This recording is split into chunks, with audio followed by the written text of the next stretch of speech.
The clutch assembly allows the engine to idle without the saw's chain moving. When the engine speed is increased, the clutch expands and contacts the clutch drum, causing it to rotate. Common problems with the clutch are worn down clutch pads and weak clutch springs. When the clutch is worn, it will slip under load. Worn springs will cause the clutch to never cut out. Replacing the clutch is a repair that you can do yourself, and I'm going to show you how. Hi, I'm Mark Socha.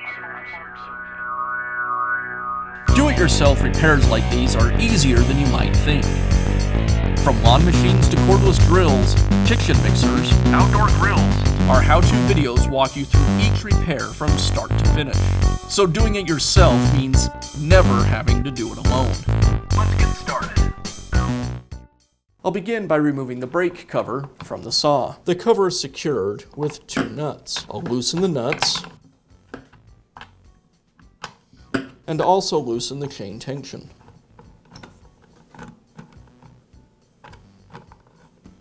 Then I'll remove the nuts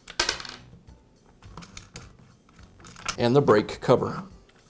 I'll go ahead and remove the bar and chain as well, just to get them out of the way. With the cover removed, now I have access to the clutch assembly. To remove the clutch, I'll use a special clutch removal tool. I place the tool over the clutch and use an impact driver to remove it. This is a reverse thread.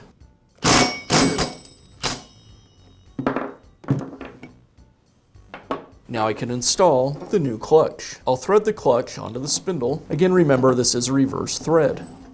And tighten it down with the tool and impact driver. I'll finish up by reinstalling the bar and chain.